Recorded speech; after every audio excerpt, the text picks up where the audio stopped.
ನಮ್ಮ ಹೊಟ್ಟೆ ಹಾಕೊಂಡ ಈ ನಾಟಕ ಪ್ರಾರಂಭ ಮಾಡಾಕ ನಿಮ್ಮ ಅನುಮತಿ ಕೊಡ್ರಪ್ಪ. ನೋಡ್ರಿ, ಇವತ್ತು ಕುರುಕ್ಷೇತ್ರ ನಾಟಕ ಆಡ್ಲಿಕ್ಕತ್ತೇವೆ.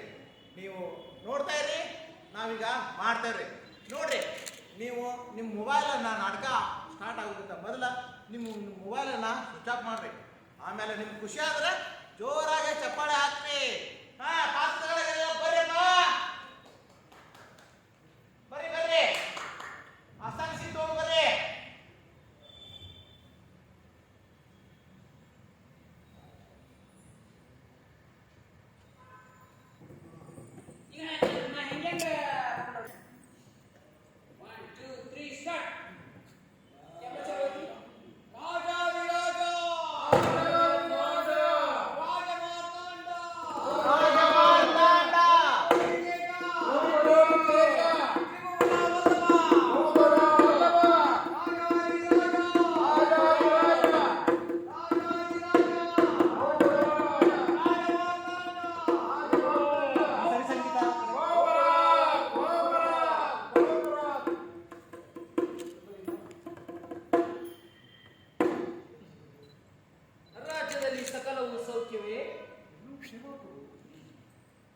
ಹಾಗಾದರೆ ಈಗ ಒಬ್ಬ ರಾಜನರ್ತಕಿಯನ್ನು ಬರಮಾಡು, ಅವಳಿಂದ ಒಂದು ನೃತ್ಯವನ್ನು ಏರ್ಪಡಲಿ.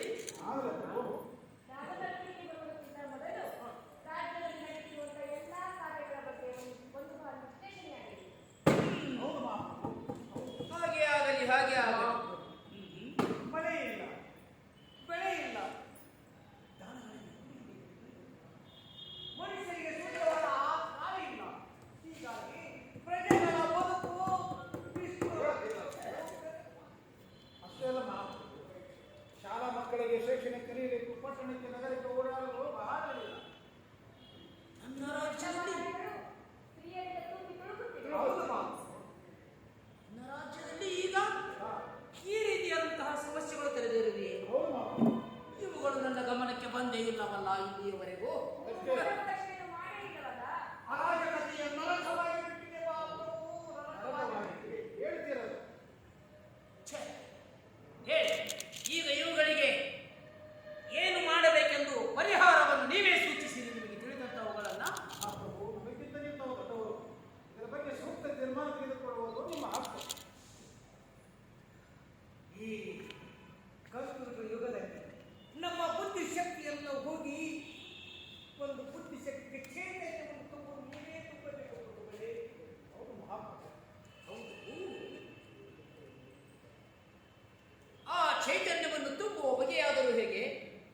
ವಯಸ್ಸಾದವರಿಗೆ ಇಂಥವರಿಗೆ ಅನುಕೂಲವಾಗಲಿ.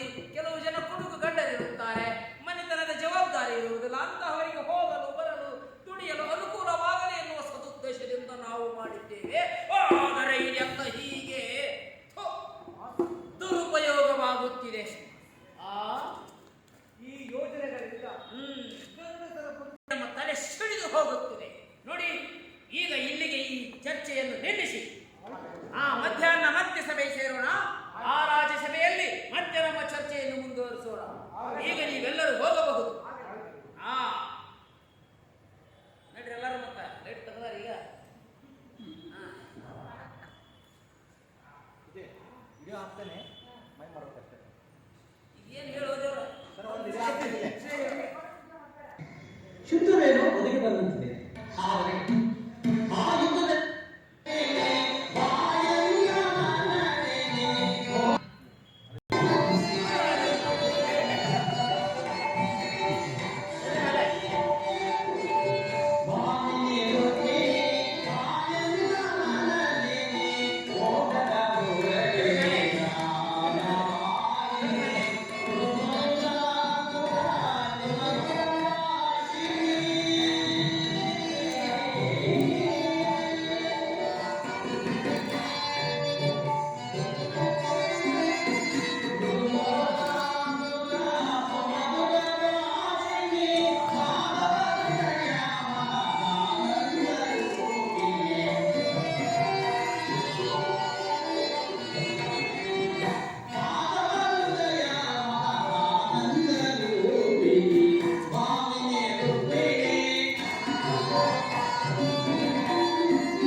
ರುಕ್ಮಿಣಿ, ಪಾಂಡವರು 12 ವರ್ಷ ವನವಾಸ, 1 ವರ್ಷ ಅಜ್ಞಾತವಾಸವನ್ನು ಮುಗಿಸಿಕೊಂಡು ಹಸ್ತಿನಾವತಿಗೆ ಹಿಂತಿರುಗಿದರು. ವಿರಾಟನ ಪುತ್ರಿಯಾದ ರುಕ್ಮಿಣಿಯವರಿಗೆ ಅಭಿಮನ್ಯುವಿನ ವಿವಾಹವಾಯಿತು. ತನಗೆ ಬರಬೇಕಾದ ಹಕ್ಕರಾಜ್ಯವನ್ನು ಕೇಳಲು ಯುಧಿಷ್ಠರನು ತನ್ನ ಕುಲಪುರೋಹಿತರಾದ ಧೌಮ್ಯನನ್ನು ಸಂಧಿಗಾಗಿ ಕಳಿಸಿದರು. ಆದರೆ ಆ ದುರ್ಯೋಧನನು ಸಂಧಿಗೆ ಸಮಸ್ಯೆಲ್ಲ ಹೇಗೆ ಯುದ್ಧವೇನು ಅನಿವಾರ್ಯವಾಗಿ ಮತ್ತು ಒದಗಿರುತ್ತದೆ. ಪುನಃ ಯುದ್ಧ. ಹಾಗಾದರೆ ನಿಮ್ಮ ವಿಶ್ರಾಂತಿಯಲ್ಲಿ ನೆನಪಿಡುವುದು ಗೋಪಿಕಾಂಗನೇ ರಾಜಪಕ್ಷ ಚಂದ್ರಿಕೆಯನ್ನು ಈ ದ್ವಾರಕೃಷ್ಣ ಚೇಂದ್ರಿ ಮನೆಗೆ ಅಹಂಜನ ಕಣ್ಣಿರಲಿಲ್ಲ ಅನಂತ ಭೋಗದ ಹರಿಸುವುದೇ ಕಾಣಬಹುದು. ನಿಮಗೆ ಸಾಧ್ಯವಿಲ್ಲ. ಲೋಕಸೇವೆ ಆಯ್ಕೆಯನ್ನು ಉಂಟಾಗದೆ ನನ್ನ ವಿಶ್ರಾಂತಿ ದಿನಗಳು ನಾನು ಅದಕ್ಕಾಗಿ ಚಿಂತಿಸುವಂತಿಲ್ಲದೆಯೇ? ಹಾಗಾದರೆ ಈ ಪ್ರಶಾಂತವಾದ ಭಂಗ್ಯಾವೇ ಯುದ್ಧದ ಸಮಾಚಾರವನ್ನು ಕೇಳಿ ವೀರನ ಹೃದಯ ನರ್ತಿಸುವುದು ಸಹಜ. ಶಿಶುಪಾಲಾದಿ ದಾನವನ್ನು ಸಂಹಾರ ಮಾಡಿದ ಈ ನಿಮ್ಮ ಚಕ್ರದರ್ಶಿಯು ಜಾಗೃತವಾದ ಜಗತ್ತಿನ ಯಾವ ಮೂಲೆಯಲ್ಲಿ ಯಾವ ಪಾಪವನ್ನು ಜನಿಸಿರುವ ಅವನು ನಿಮ್ಮ ಚಕ್ರದ ಅಧ್ಯಕ್ಷಧಾರಿಗೆ ಆಹುತಿಯನ್ನು ಕೊಡಬೇಕು. ರುಕ್ಮಿಣಿ, ಯುದ್ಧವೇನೋ ಒದಗಿ ಬರುವಂತಿದೆ. ಆದರೆ ಆ ಯುದ್ಧದಲ್ಲಿ ನಿನ್ನ ಪತಿಯು ಆಯುಧಗಳನ್ನು ಯಾರ ಪಕ್ಷವಾಗಿ ಕಾದಾಡುವುದು ಪ್ರತಿಜ್ಞೆ ಮಾಡಿಕೊಂಡು ಬಯಸಿ.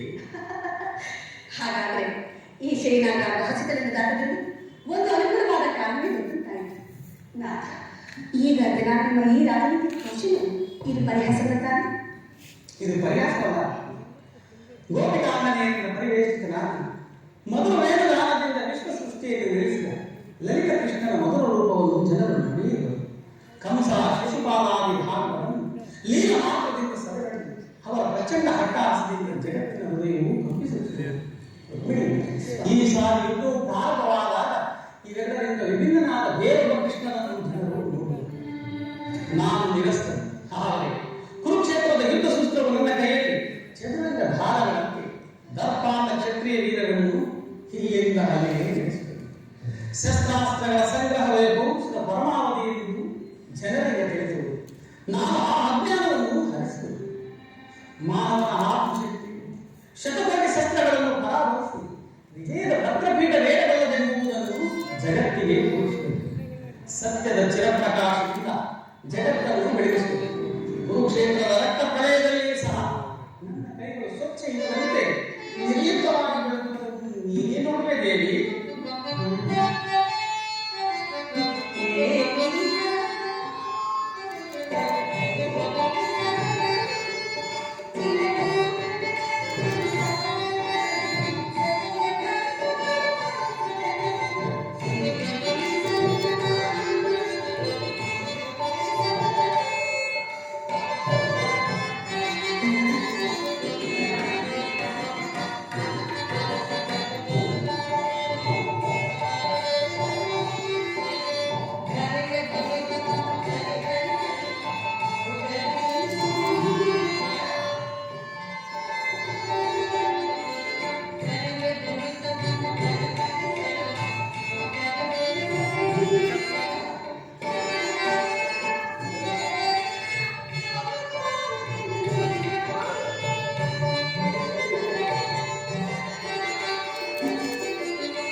ನಿರಂತರ ಪರಿಶ್ರಮ ಸರಿದಷ್ಟು ಯೌವನವು ಬೆಳೆದು ವಾದ್ಯಗಳ ಮೊದಲ ಹಂತದಲ್ಲಿ ಕಾಲಿಟ್ಟನಾದರೂ ನನ್ನ ಕನಸು ಕನಸಾಗಿಯೇ ಉಳಿದಿದೆ. ಹಿಂಸಾ ಪ್ರಿಯರಾದ ಅಸಂಖ್ಯಾತ ದಾನವನ್ನು ಹಣಕ್ಕಾಗಿಯೇ ಸಂಬಂಧಿಸಿದರು.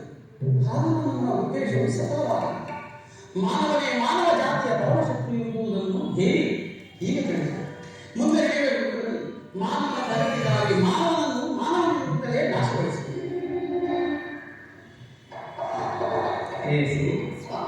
ನೀನು ನೋಡು, ನಾವು ಕ್ಷಣಕಾಲ ನಿಲ್ಲಿಸೋದು ಪುನಃ ನಿದ್ರೆಯಿಂದ ಎಚ್ಚರಗೊಂಡಾಗ ಮಾತನ ಯುದ್ಧ ಅಥವಾ ಶಾಂತಿ ಎಂಬ ಪ್ರಶ್ನೆಯು ಈ ಮಂದಿರದಲ್ಲೇ ನಿರ್ಣಯಿಸುತ್ತದೆ. ಹಾಗೆ ಬಾಬು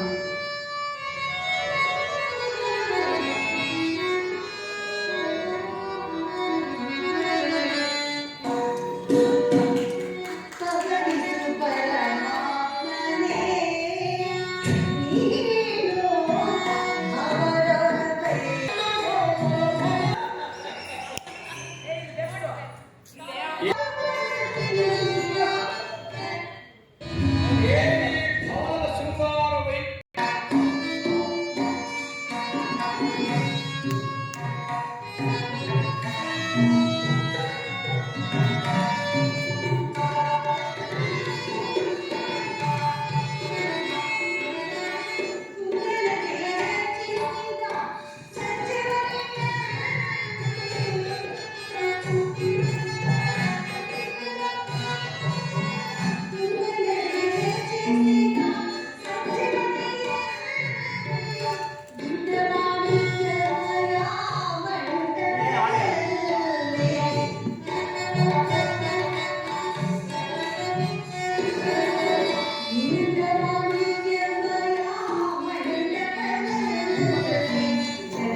ಏನೇ ಭವನದ ಶೃಂಗಾರ ವೈಭವ ಸುರ ಸಂಪತ್ತನ್ನೇ ನಾಚಿಸಬಹುದು. ರಂಗು ರಂಗಗಳಿಂದ ಕೋಟಿ ಸೂರ್ಯ ಪ್ರಕಾಶಮಾನವಾಗಿ ಕಂಗೊಳಿಸುತ್ತಿದೆಯಲ್ಲೋ ಈ ಶ್ರೀರಂಗನಾಥ. ವೇದ ಅಲಂಕಾರಗಳಿಂದ ಕೂಡಿ ಪರಮಾತ್ಮನ ಸಂಭ್ರಮಾಶ್ಚರ್ಯಗಳಿಂದ ತುಂಬಿ ವಿಜೃಂಭಿಸುತ್ತಿದೆಯಲ್ಲ ಈ ಮಾಧವನ ಅರಣ್ಯ. ಎತ್ತ ನೋಡಿದ ರಕ್ತ ಮುತ್ತು ರಕ್ತಗಳಿಂದಲೂ ವಜ್ರ ವೈಢೂರ್ಯಗಳಿಂದಲೂ ಗೋಮೇಲಿನ ಪುಷ್ಪರಾಗ ನೀಲಿ ಕೆಂಪು ಪಚ್ಚ ಮುಂತಾದ ನವರತ್ನಗಳಿಂದ ಕೆತ್ತಲ್ಪಟ್ಟ ಈ ಸಾಲುಗಂಬಗಳ ಸೊಬಗು ದೃಷ್ಟಿ ಬೀರಿದರೆ ಚಿತ್ತ ಚಾಂಚಲ್ಯಗೊಳಿಸುವ ದೇವನರ್ತಕಿಯ ಭಾವಭಂಗಿಗಳ ಮಧುಮಿಲನ ಗಂಧರ್ವ ಕನ್ನಿಕೆಗೆ ಧರೆಗೆಂದು ಪ್ರದರ್ಶನ ಮಾಡಿದಂತೆ ಭಾಸವಾಗುತ್ತಿದೆಯಲ್ಲ.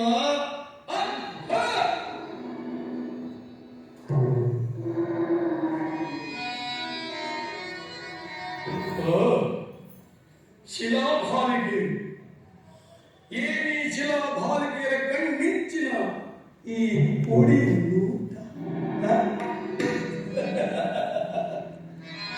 ಆ ರಾಮ ಶಿಲ್ಪಿಯ ಕೈ ಚಮತ್ಕಾರವೋ ಕಾಣಲಿಲ್ಲ. ಬಳ್ಳಿಯಂತೆ ಬಳುಕುವ ಈ ಬಡು ಮಿಂಚಿನಂತೆ ಹೊಳೆಯುವ ಈ ನಯನಗಳು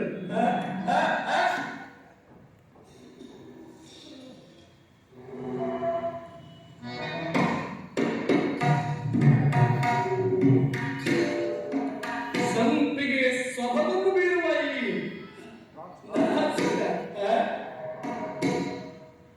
ಮಧುಚಂದ್ರನ್ನೇ ಮೋಹಿಸುವಂತಹ ಮಂದಹಾಸ.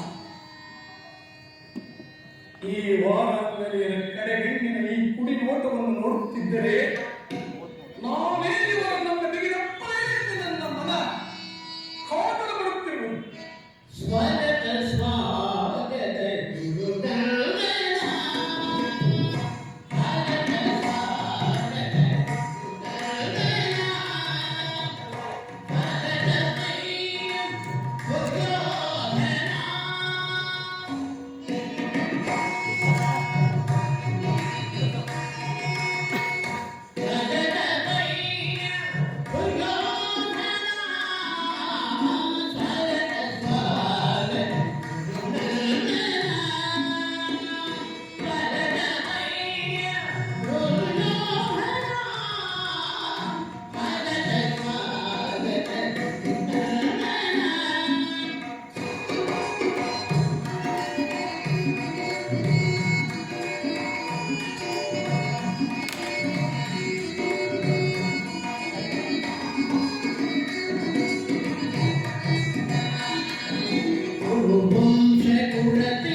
ಅರಮನೆಯು ಅಷ್ಟೊಂದು ಅದ್ಭುತವೇ, ರಮಣೀಯವೇ, ಶೋಭಾಯಮಾನವೇ?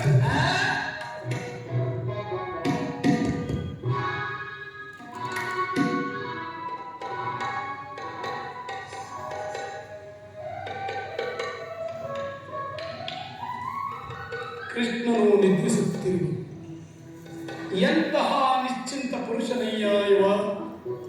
ಸಕಲ ರಾಜ್ಯಭಾರವನ್ನು ಅಣ್ಣನಾದ ಬಲಭದ್ರನಿಗೆ ಒಪ್ಪಿಸಿ ಈಗಲೂ ಮಾತ್ರ ಸುಖತಲ್ಪದಲ್ಲಿ ಲೀನನಾಗಿರುವನು. ನಿದ್ರಿಸಲಿ. ಕಾರ್ಯ ಸಾಧನೆಗಾಗಿ ಬಂದವನು ತಾಳ್ಮೆಯಿಂದಿರಬೇಕು.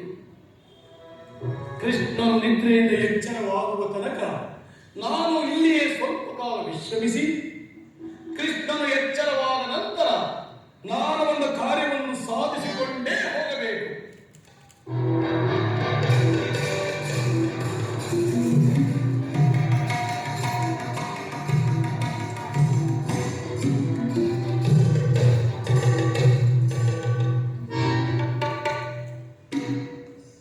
ಛೆ, ಪಾದಪಾಶಿ ಭೂಪಾಲಕನಾದ ನಾನು ಈ ಗೋಪಾಲನ ಪದದಡಿಯಲ್ಲಿ ಅಸಂಭವ, ನನಗೆ ಯೋಗ್ಯವಾದ ಪೀಠ.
ಅಗ್ನಿಪುತ್ರಿಯಾಗಿ ಹುಟ್ಟಿದ ನಾನು ಹದಿನೈದು ವಿಧ ಪ್ರಾಣತ್ಯಾಗ ಮಾಡಿದ್ದೇನೆ.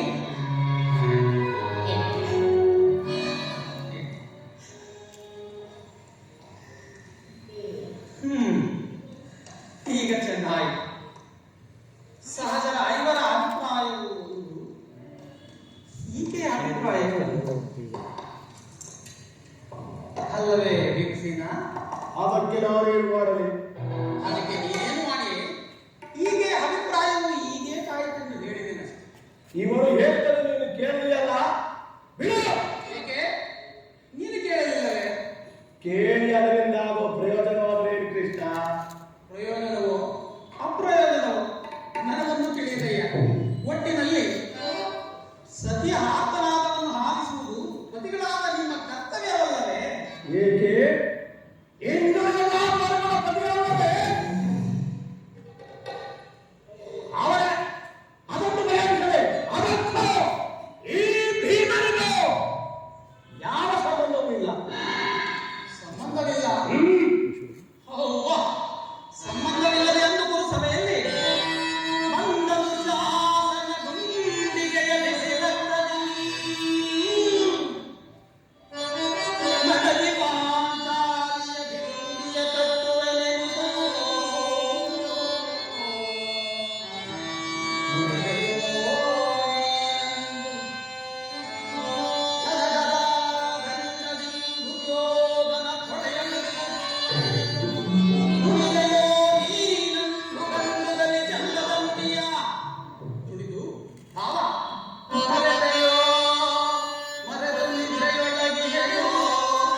ಸ್ವಲ್ಪ ಡೌನ್ ಮಾಡೋದು